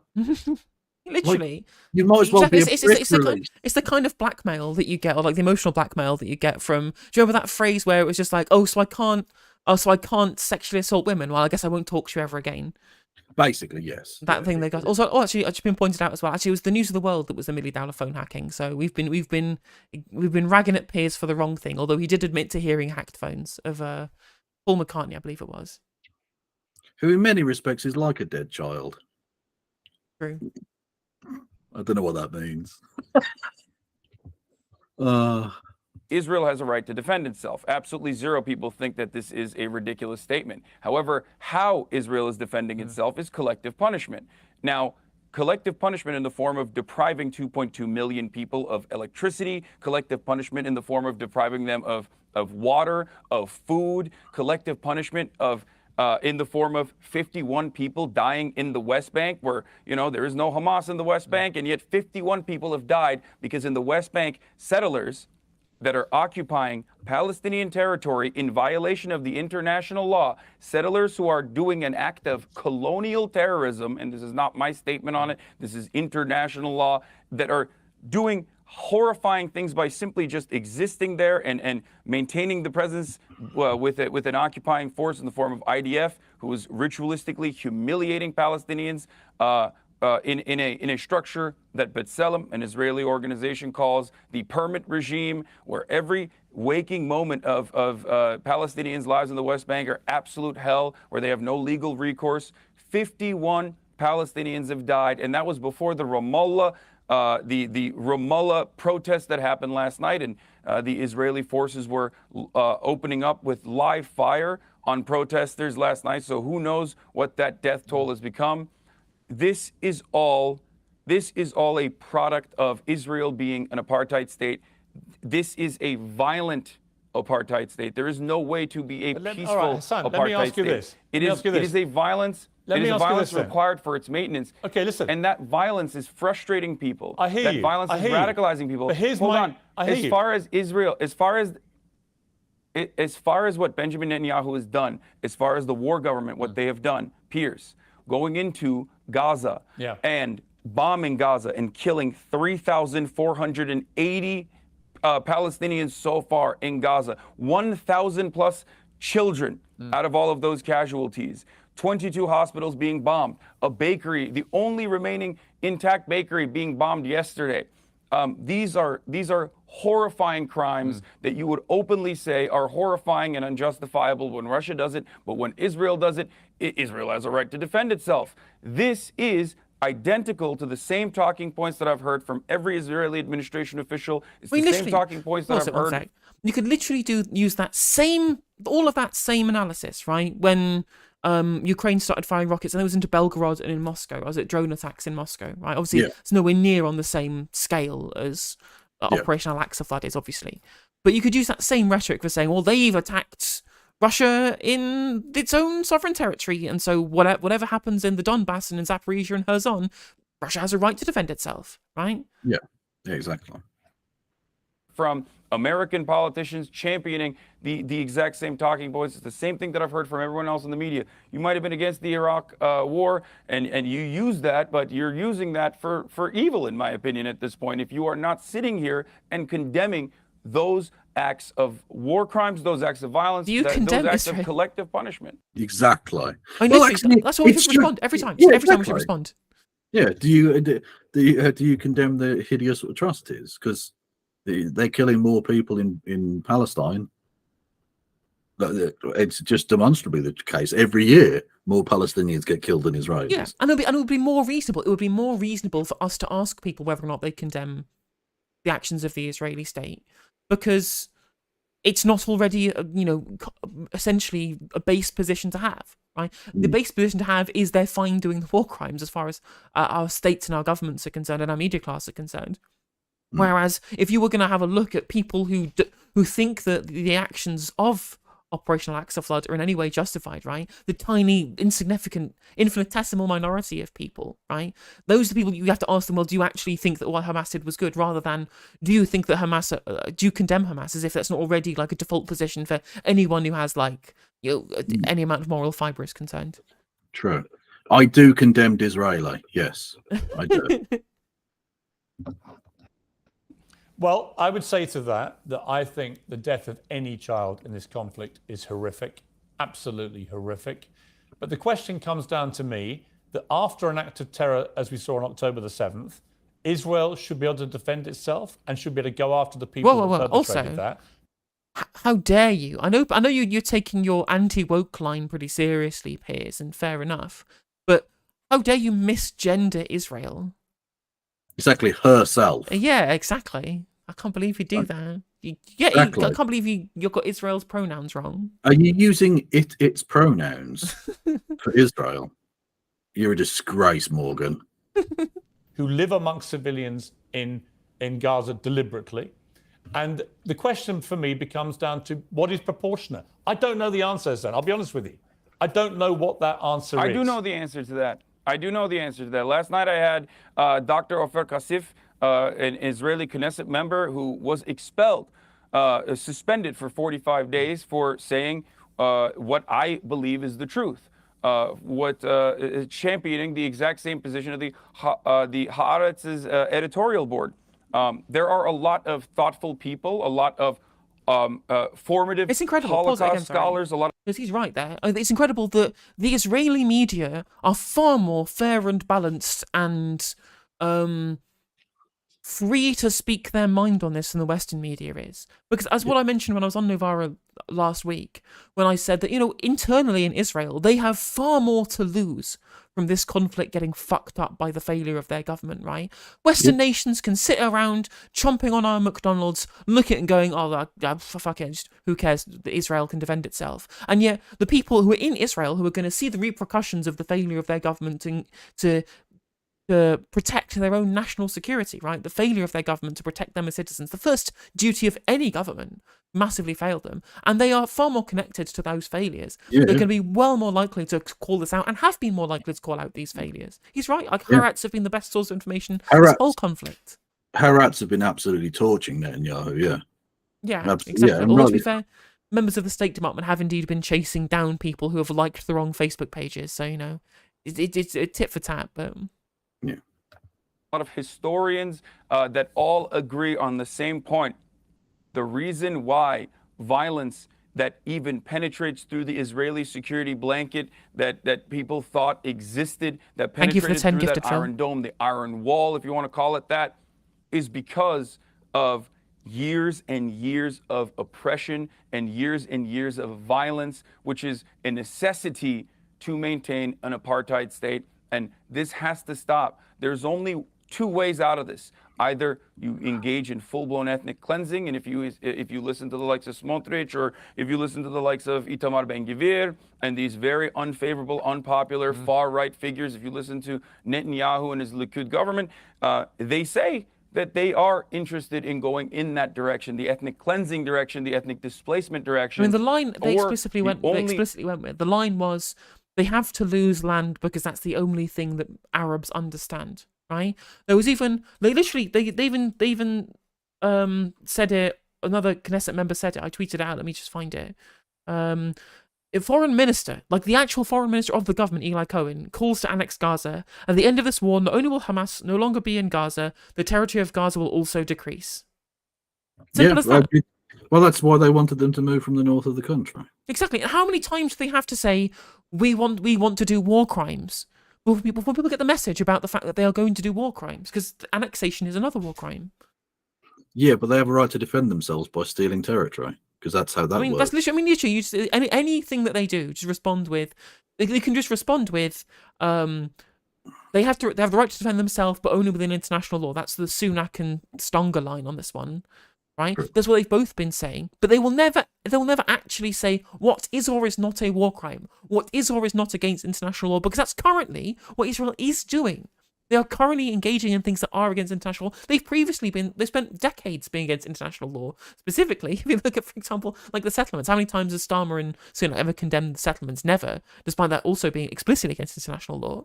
And then when they are talking about what has to be within the bounds of international law, they just neglect to mention the siege. Have they ever had any call for the siege to end? No, they've not called for the siege to end, and they are, as far as I'm concerned, tacitly endorsing war crimes, even though they can couch everything they say within international law, because we know it's a virtue signal. We know they don't mean it. Yeah, well, exactly, of course, absolutely. It was remarkable, the nonsense of the Iraq War, when they would say, Do you know how many UN resolutions that Saddam Hussein refuses to abide by? And it was like 6 or something. And then it would be pointed out, Israel's doing, there are like dozens. they just will not honor at all in any way whatsoever. Literally. But apparently Saddam Hussein was the big threat. There you go. I've got a full dossier of information proving that he is. Bro, 15 minutes is all it would take for them to nuke the world. I will way believe out that. of this for a real solution is to move towards peace, to genuinely end the blockade, to end the apartheid, to end the occupation, and create a pathway towards citizenship for all people with a right to return, for all 14 million Palestinians, 5 million of which live under Israeli occupation. It's brutal. And then the rest living in diaspora. These are not unreasonable requests. These are requests that understand the dignity and the humanity of one side and does not simply treat them as their colonial subjects. Hassan, and it's the only way to create permanent security and prosperity in the region. If it was as simple as that, I'm sure that would have happened already. I would say this. I agree with a lot of what you've just said. Not all of it, a lot of it. I don't think you can ever achieve peace now with Hamas controlling Gaza. I don't think you can achieve peace with Netanyahu in charge of Israel, actually, after it. I don't think his own people will want him to be in charge of Israel down below. Yeah, but that's not a new development. His entire political strategy was there will never be peace. We will just take over. He's been just pretty unabashedly colonial about it all. Yeah, exactly. Been open, literally been open, stating it in the open. When was the last time anybody ever condemned Benjamin Netanyahu? Well, in the Western media or the Western governments, never, I think. Like the best you'll get is Joe Biden saying maybe you should let some water in or something. Maybe that would be good, and then voting against the humanitarian corridors at the UN. Naturally, I do think that there is some truth to the idea that peace is very, very unlikely to happen. But that's because it's the tyranny of the desire for an ethno-state that underpins so much of this, essentially. I don't know if you heard, there was they brought up on Novara, there was an interview with the mayor of Jerusalem saying, why, when asked about the UN condemnation of their war crimes, said, well, would you really listen to the UN when they're obsessed with things like the right to return, which would undermine the existence of Israel? And I'm like, if your country can't exist because it would have you would have the wrong number of ethnicities in your country, then that's your problem. Well, no, that's literally your problem. It's the same with all colonialist endeavors and the way they treat people of First Nations people or whatever, native peoples. It's that they fear that the native folk, the First Nations people, Aboriginals, Plains tribesmen, whatever, will treat the then minority white, or in this case minority Jewish population in the same brutal way that they have treated the natives. Yeah, exactly. There's a fear of reprisal, yeah. Exactly. They assume that those people would act just as barbarically. When actually most of them wouldn't. If you let them live in peace and prosperity and all the rest of it, it would be fine, actually. Literally, people. This is it's so annoying to me. I pointed this out before you joined earlier. It's not Muslims and Jews don't have to fear one another. Historically, they've not been fucking enemies. The fact that there were huge Jewish populations in places like Baghdad, in Tripoli, in Palestine, Tunis, in Palestine, and various other places, because. And this is genuinely true. When the Christians drove the Moors out of Iberia, the Jews knew what was coming, and most of them left with them as well. And there are literally huge Jewish populations across the northern coast of Africa on that basis. There are huge Jewish communities in most of Africa. We always talk about the Ethiopian Jews, right? Yeah. Exactly, yeah. So it's not they're not the people you have to fucking worry about. It's the Europeans you have to fucking worry about. What's really weird, right? It's the whitoids. I can get like the secular Zionists who at the time wanted to, flee the Holocaust and things like that. But what I find quite amusing is I think it's in the Talmud specifically that the Jews have no have no homeland. That's why the highly Orthodox Jews protest against the state of Israel, because they believe that it's against their religion, right? I'm not entirely sure. I don't know. I think because I've seen like very Orthodox Jews at like Palestine protests saying this kind of stuff. So it's why it's really weird that like it's the religious Zionist parties in Israel who are so fervently in pro-settlement. I find that very, very amusing. True, especially when a lot of the original Zionists didn't even want Palestine. There were various parts of the world, including Alaska, which were suggested as potential homelands for the Jews. But Very, very strange. anyway. By the way, yes, Complex Sasha, history. I'm not suggesting that Jewish people have never suffered at the hands of Muslim leaders or whatever. Of course they have. There have been ethnic cleansings of various people from various parts of the world. I'm suggesting the vast majority of the oppression suffered by Jewish people over the course of centuries has been done by whiteoids. It's been Angloids. It was not Palestinians guarding the gates of Auschwitz. Yeah. I'm just saying. Although there was that one Mufti of Jerusalem that said that had he said True. the thing to Hitler that Who can't was- be verified. Who was also placed in power by, let me just check. Oh, Britain. Britain put him in power. Okay, cool. Awesome. I'm glad Britain is the root of literally all evil. Everything. No. When they examine exactly how this happened. But we will see. But Hassan, I've got to leave it there. Look, it's good to talk to you. You know, you're an important, influential voice to a lot of people. Oh, dear. And I think we have a lot of common ground, and there are some things that we disagree about. But I suspect it's not as much as you think. You know, I do think that the core problem here has got to get resolved in a way that's been completely ignored for decades. And until it gets resolved, And been ignored by you for decades. Yeah. Like, he might have said once or twice, actually, the Palestinians are treated quite badly. And but the fact that he's never focused on this, it's never been a problem for him, particularly, you know, it's not a focus Have of you his heard work. that? Have you heard, Kev? Caring about the plight of the Palestinians is student politics. It is. It's protest. It's a protest party, not a party for governance, right? Clearly. I'm glad the sensible adults are back in charge and we can go back to ignoring war crimes. And just like literally, be adults in the room is waiting for everything to go wrong and then talking about how wrong it is. Yeah. Fact. until the plight of the Palestinian people is resolved, until all these young people in Palestine feel there's some sense of hope and they can get out of what effectively is, as you say, a prison camp, then nothing is going to change. I don't think it justifies in any. Let me just say, I've got to finish it, but I don't think it justifies in any way what happened on October the 7th. But I do agree with you that until that core problem gets resolved, there will never be peace. Sam, I appreciate you joining me. Thank you very much. Thank you for having me. And so the next one, we're joined by the former Prime Minister. Amazing. We're going to finish off the Youssef one. We can do question time. Would it be up already? We'll have a look. Might be. Oh, we had this problem fucking last week, didn't we?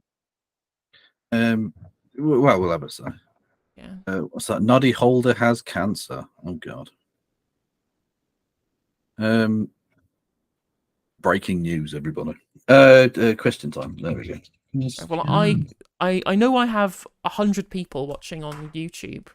Mm. You know, the algorithm has been kind to me, but I cannot watch question time on YouTube or I get copyright cut. So YouTube viewers, if you want to continue watching the stream today, you can join me over at twitch.tv/NoJusticeMTG. And we will be watching some question time, essentially. Well, I'm not sure we will, because it's doing that thing again where it's not up yet. So I suppose we'll do. I don't know. Youssef, please. I hate question time. Okay. Well, yeah, we could do the rest of the Youssef thing if you want. Sure. Yeah, fuck it. So you can stay on YouTube and. Okay, well, stay on YouTube for a bit, and then we'll do question time later. Cool. Where's the thing? That's Hassan Piker. I put SpongeBob Hamas news. Piker, don't you mean? True. Sorry, someone sent me a link and it shocked. I forgot I had even clicked on it. I put SpongeBob theme tune music of the attempted assassination of Prince Charles. What the fuck? Okay, well that's I'm not sure I can show that. Anyway, yes. So back to this absolute king talking to a gammon cunt. Because here's the thing. There's two things we've I want got to go to a before, break. all right? When we come back from the break, it'll be you and Jeremy Boring from the Daily Wire. I have news. We're taking a short break, Bassem. We'll be I've said back. Jeremy Welcome back Corbyn to our for a session. second For there. more on the situation in Israel, I'm joined now by the CEO and co-founder of the Daily Wire, Ben Shapiro's partner, Jeremy Boring. Jeremy, thank you very much indeed for joining me. Jeremy Boring. What a name. I know, right? Fucking It's like the Jeremy Corbyn's tedious brother from another mother. To be fair, he does have a tedious brother who can't rap. True. I'm sorry we Don't take the demoted you vaccine. earlier to mere MD. You are the CEO and co-founder. So before, God, if we're going to do don't take the vaccine, did you see Paul McCartney, his thing? No. Oh God, I don't even know what the context for this is, and I don't care. It's very weird. Where is it? I've definitely bookmarked it. So I think he was talking about veganism or something, and it got ethnic. It got weird. It got weird. I don't know what accent he's trying to do here, but just gird your loins for this one. You can do it right now, please. You can do it right now, please. What's going on? What the fuck what are you doing? What accent is that, mate? Was that supposed to be like a Jamaican accent? I don't even know what's going on there. Also, sorry, I had my alerts turned off. I want to say thank you, Fabe, for the Prime sub. Much appreciated. Yeah. The alerts are back on now, though, now that we've stopped the segment. You can do it right now, please, but in a very offensive accent. Anyway, so that was. I'll be honest with you. That does a lot. Undoes a lot of the good work he previously did with the Beatles for me. Just saying. Ben Shapiro better than anyone, really. I did a big interview with Ben, obviously, the other night, which went around the world and has sparked a big reaction, including from our guest, Bassem Youssef, who's still with us. First of all, you've been listening to Bassem and what he's been saying. What's your response? Well, first of all, I make it a point not to speak for Ben Shapiro. He's got a 20 IQ points on me and speaks for a living professionally, so he's much better prepared to defend himself. But as a Do you want to ride his dick any harder? The fuck? I mean, yes, he does. Have you seen those forearms? He's True. got the hots. True. Oh, Fact. cute question time's up now. Oh, is it? Okay. Do you want to do that, or do you want to carry on with Well, this? is it just Jeremy Boring for the rest? I don't think I really want to watch Jeremy Boring. No, they do. They get into it. Okay, we'll finish Oh. off. There's only 8 minutes of it left. Well, I've skipped forward now. There's 6 minutes. Fuck it. Sweet. But if that is verified to have been an Israeli strike, that will strike many people as disproportionate. certainly, well, first of all, I don't know what a proportionate response is or why we would want it. I suppose a proportionate response would be for three.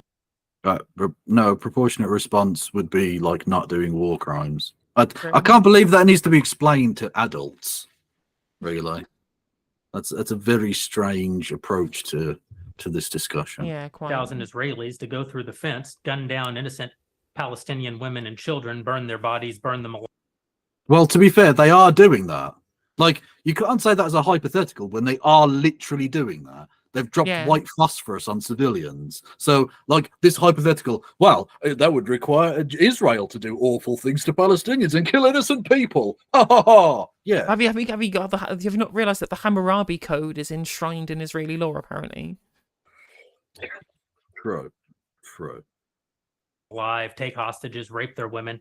No one wants a proportionate response. No moral person could possibly call for a proportionate response. The purpose of war is to defeat your enemy. The West has, in my lifetime, forgotten the purpose of war because the true cost of war is so terrible. The last time the West engaged in war and won it was World War II, and they did it through incredible brutality. They did it by bringing their intervened enemies in Sierra to heel. Leone. That is not a thing to. That's not a thing to rah about. Are you sure you didn't win in Iraq? Because you were very, very fond of the Iraq war. So, like, did Iraq not go well? Yeah, did it What go happened there? badly? Intriguing.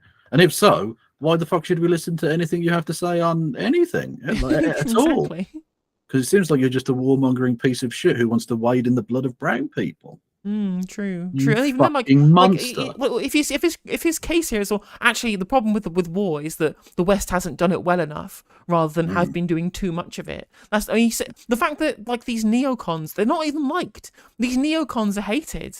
In the Republican Party at the moment, and the right wing of America, like these neocon types are really out of vogue when it comes to politics in that country. Neoliberalism. No, that's not a thing. And the fact that we've all lost all of these wars is because they were all bad ideas to begin with. They're all completely pointless endeavors. Like, well, none of them were justified. None of them were justified. Also, someone said this during the week, and he was so good. Meghan McCain, the daughter of the now dead, can we get some lols in chat for him being dead?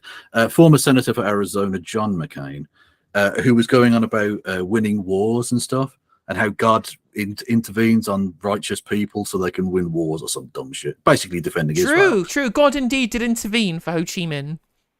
Well, someone pointed that out.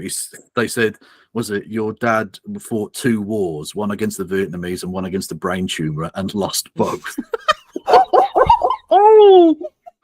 That is brutal and true at the same time. Oh God, that is a very near the knuckle. Also, thank you, Wubsy, for the subscription. That's brutal. a thing that someone said. I'm just a reporter. Do not shoot the messenger. Messenger, no, quite. But I guess, you know, free ticket to the Hanoi Hilton. True. Yeah, I would ask him to raise his hand, but you know, he literally could not. if you're having a great time in Hanoi, put your hands up. Put your hands in the air as if you really don't care.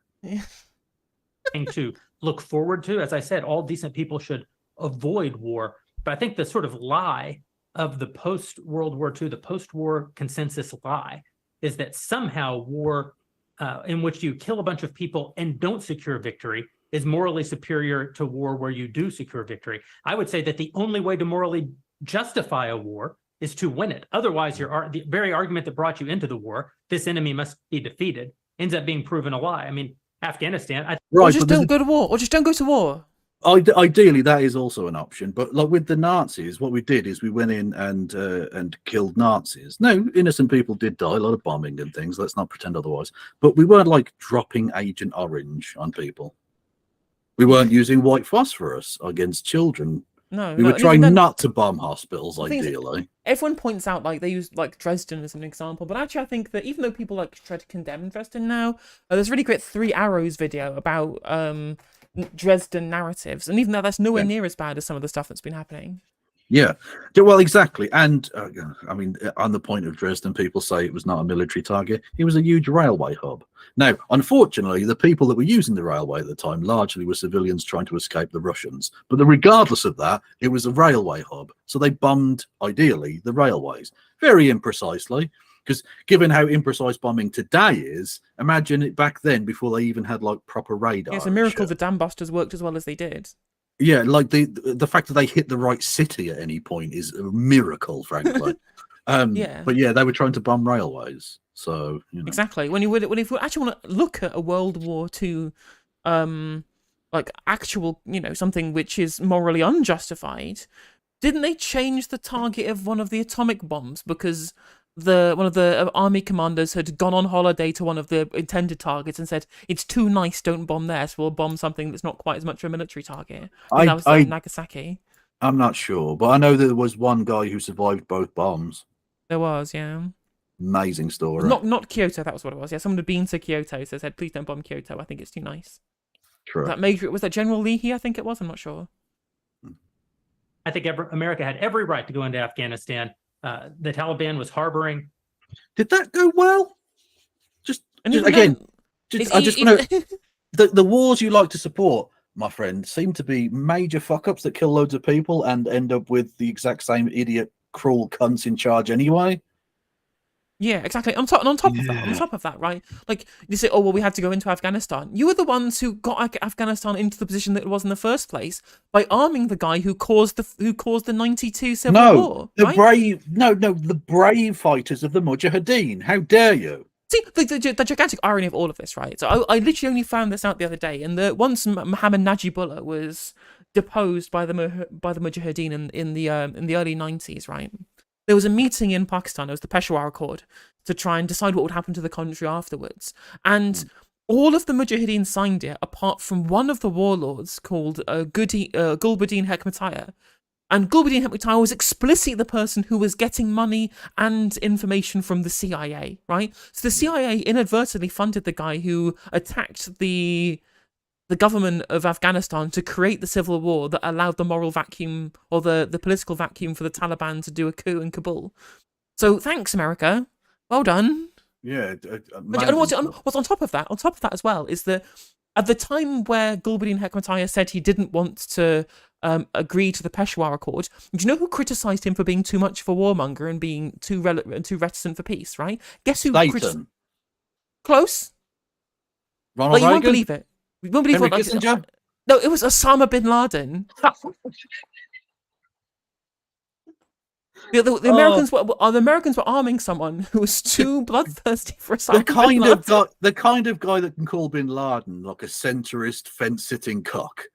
I think he's too far. It's gone beyond the pale at that point. Really, you know. When I read it, I honestly couldn't believe that. I could not believe that. That's I could not believe that amazing. at all. Yeah, when bin Laden's like, "Calm down, mate. What are you doing?" You know what I mean? That's you've just overstepped a certain line there. I feel. Yeah, we've got a state Islam. Islam is the state religion now. It's fine. We can. We've got rid of the Soviets, so we can Exactly. stop there. No, I want to be the supreme leader. Yeah, Osama you bin just want to go Laden. back to grilling, do you, Osama? You Osama- fucking radical centrist piece of shit.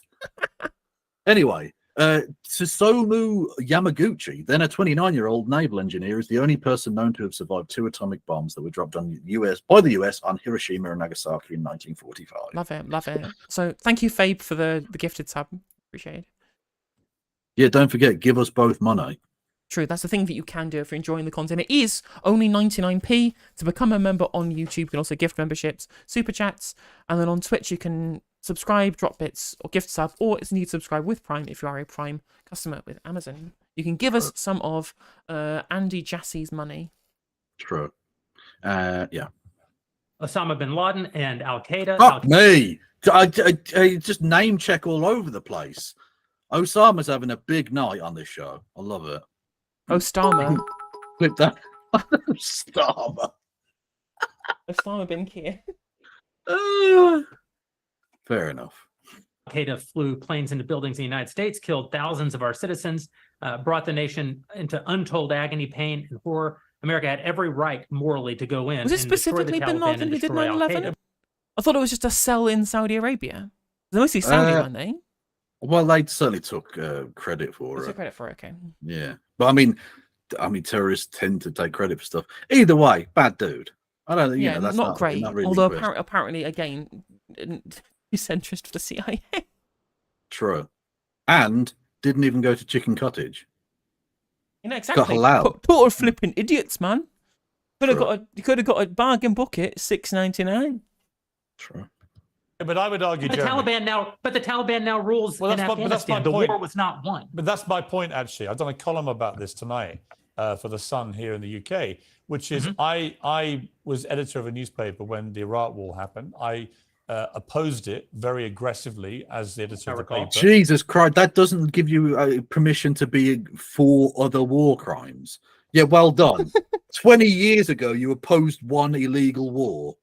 That doesn't mean you then get to be okay with other current illegal wars. The thing is, what Jeremy Boring seems to be saying here is that wars don't happen often enough. His point here seems to be, why aren't we doing more wars? And if anything should have been learned, is that every single time that we've engaged in like interventionism, it's led to like conflict spiraling out of control. Right? If we'd have just left Saddam alone, there probably would have been, like, at least on the second time round, it probably was worth intervening in terms of Kuwait, right? But in the first Gulf War, but in the second Gulf War, there's no. All it did was leave the political vacuum for ISIS. Bro, you gotta love the British press. Always getting the big calls right on people there. Lovely. Is that literally referring to Gulbuddin Hekmatyar? No, that is the picture of Osama bin Laden. Oh with- wow! and- I mean, to be fair, and- he did try and put us on the road to peace because he was trying to convince the Mujahideen to go into government and sign the Peshawar Accords. I'm just saying it aged not perfectly. This particular piece of journalism, No, that's You know. true. not known as a man of peace, particularly in the modern era, is he? And sadly, we were borne out by events. It was a complete disaster, the Iraq War, in my view. It was illegally contested, I think. And the consequence. And the thing is, Jeremy Boring desperately wants to jump in and be like, no, it was fucking awesome, because he does love slaughtering Muslims. But he knows that the Iraq War, even amongst people who supported it at the time, is now like, you can't defend it anymore. No one wants to go out and Everyone defend that hates shit. it. Everyone hates it. So he's literally, his arse is currently clamped to the seat. He's that tense. If Okay, he stands up, the seat will come with him. exactly. He's desperate to defend the Iraq War, but knows he can't. And it's, wow, to a neocon, that's like a heroin addict going through cold turkey. God bless him. Were appalling in terms of loss of life, 1 million people, in terms of ISIS being allowed to breed and create their merry hell around the world, in terms of complete dismantlement of Iraq itself as a functioning country. And I think Afghanistan, again, 20 years of attacking an enemy which is now running the country again, seemed to me again to be kind of pointless. And I do wonder whether Israel, in its blind fury, which I completely understand, has thought through the consequences of actually launching a full air, ground and sea offensive into Gaza as to actually what Are they happens going to at let the end of Bassem that. talk at all? Well, I suppose Israel wasn't really given the opportunity to fully contemplate what the consequences of that action might be, because Israel didn't. Yeah, it hasn't had decades to put plans into action or anything. No, it's totally, it was a peace-loving, quiet nation, not doing anything wrong. That's the And problem. now That's it's been the big problem. forced Is, to. yeah, that's the problem. Is that they're at the point where they just completely forgot about the geopolitical consequences of what they were engaging in. It's like, oh, we can just get away with it. When you get away with it, when like Iran and Lebanon and Syria are all involved, like They just wanted to grill. Israel just wanted to grill. Thank you, Gastronomy and go for it. Babe for bits. I'm on a hype train. If you get me to level 2 of the hype train, I will finger Jeremy Boring. That is a thing. But then he won't be so boring anymore, will he? Exactly. Or you're going to be boring into his arsehole. Instigate this war. This war was instigated by a horrible terrorist attack on Israel, and a state is put in a position where it has to respond. Now, one might argue that the very fact that Israel has yet to actually launch their ground invasion means that they are actually making a calculation about what the cost will be, what victory. No, they're shitting themselves because they know they're going to lose people if they do it. Yeah, they were preparing for a ground invasion, and then Iran was like, maybe don't do that. And they're like, oh, there are consequences to this. Well, they're not used to having any governments opposing them, so like it's they don't usually have to take into account anyone else's opinion on anything. That's also true. Yeah. Thank you, Wayward Historian with 1948 bitties, who says wear a glove. Yeah, I probably will. I mean, to be fair, it will be made out of sandpaper for his pleasure. But yeah, I will. Looks like any rational person, any decent person can engage in a conversation about what is the appropriate response for Israel. Of course they can. But this sort of moral equivalency thing, I don't think is a sign of decency to engage in a conversation about moral equivalency. Let me bring... Yeah, let's not analyse Israel's actions in any way whatsoever. Yeah, you're quite right. We're not even drawing moral equivalency either. All we're doing is material analysis. True. Also, thank you, Rohak, for gifting a sub, rather pointedly, to finger his booty hole. Love it. Rohak is always a real one. True. Bassem back in. You've been listening to this, Bassem. What's your response to what Jeremy's been saying? I'm sorry, I didn't catch the gentleman's name. It's Jeremy Boring. He's the chief executive of the Daily Wire and co-founder with Ben Shapiro of the Daily Wire. Hi, Jeremy. Please say hello to Ben Shapiro, and please tell him that I do think he is the smartest person to ever walk the earth. Thank you so much. So that's only slightly more hyperbolic than the thing the actual guy said, though. Like, again, it's very difficult to satirize these people. You have to go to such ridiculous extent, As response to Jeremy, I agree with everything you said. I mean, what is disproportionate? I mean, he just used the examples from Second World War in America, showing that civilian casualty is. I mean, I heard his voice. He was very sad, and as he was telling us, it is so inevitable to kill so many civilians because it's something that we cannot avoid. I hear the sadness in his voice, and I know that it's a very difficult decision. Look at the face of the two melters on the left there. Absolutely. You've been done over, lads. Just give it up. You take the L and move on. To kill all of these civilians because that's for a higher cause. And I understand. But my question, I have two questions. The question is, how can you justify the killing in the West Bank where Hamas does not exist? And if the disproportionate response during over all of these years have actually worked, what will be new this time that did not happen before? I just want to. That was my question. Okay, that was my question. I'm gonna. Okay. So now, if I ask the question, can I say something on my side?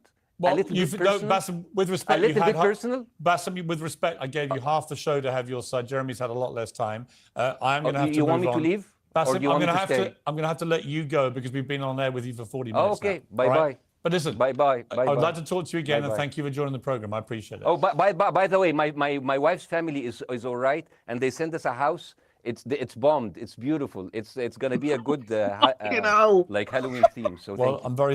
Jesus Christ! Look at the smile.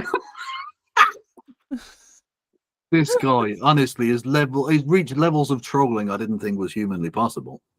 Also, thank you, Thomas Jerome Newton, for the 4,500 Chilean pesos, which I do not know the conversion for. Exactly, that could be enough for a loaf of bread or a house. Who knows? True. I'm literally a communist. Sorry for what your family are going through in Gaza, and I mean that very sincerely. By the way, I don't know. I don't know I don't know him. By the way, I haven't actually met them. They didn't even come to my wedding. They couldn't because they are stuck in Gaza. Okay. And she never saw them because Gaza is not a destination. We hear their voices, and it's they die. It's fine. It's fine. Bassem. Hell. This is so good. Oh Jesus! Again, people on my channel know I have a dry sense of humor, but even I'm a bit like, oof. Yeah, Piers Morgan, hang your head in shame. When funny satire meets angry and boring, true. That's a very true comment. Wish your family all the very best. Thank you for joining me. I appreciate it. Fucking neoliberalism. Okay. Well, that happened. That was, God bless him. Honestly, I think, considering we don't tend to have elected prime ministers here anymore, can we have that guy? Fucking Let's just install him.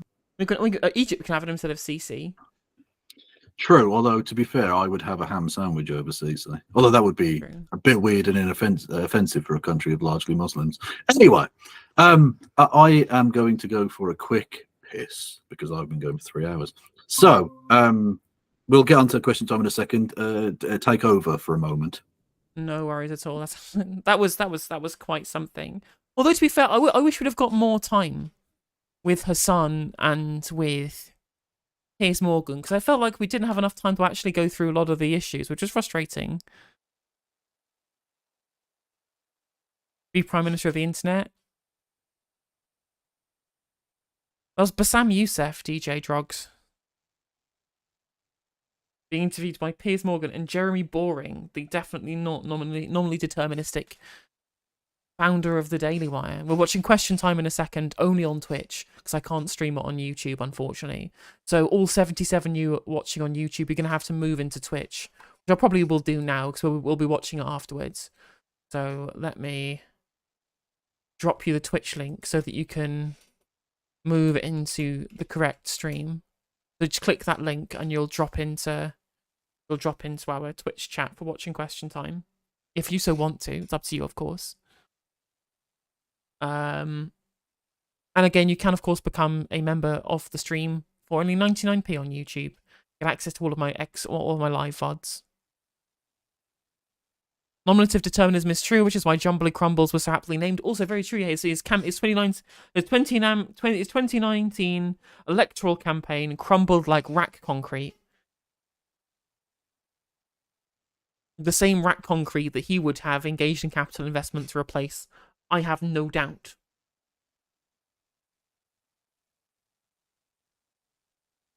They have a lot of new chatters, I think, over in YouTube. They seem to have gone pretty viral. The actual stream did. I don't know how many people stuck around. People seem to be watching until the Piers Morgan stuff ended, though. So hello. If you don't know who I am, this is the No Justice MTG channel. I mean, No Justice is the name of the channel, but the MTG is just a tagline, so they have unity of branding across all of the platforms. Right. If you want, I talk about British politics a lot of the time. Oh, Kev is back. Speaking of Yes. British politics, we're going to be watching Question Time only on Twitch. So there's a link for you to go in chat. So if you're in YouTube and you're watching in YouTube chat, this stream will be ending. If you want to continue watching, we'll be only on Twitch. Please click the link I've dropped in the chat. If you do not want to continue watching on Twitch, on YouTube rather, I'm going to be raiding you off into the only person who is currently live who I follow, which is Demon Mama. You can watch her review actual Jake vs. President Sunday, should you so wish to. Yes. Would I want to come on to Doomed with Matt Binder? Yes, I would want to come on to Doomed with Matt Binder. Yeah, that'd be dope. That would be dope. Yeah. Thank you everyone for the hype train. I've got to go and fly to wherever the fuck John Boring lives. I don't even know where the fuck It's he in lives. LA, isn't it? They filmed in LA, don't they?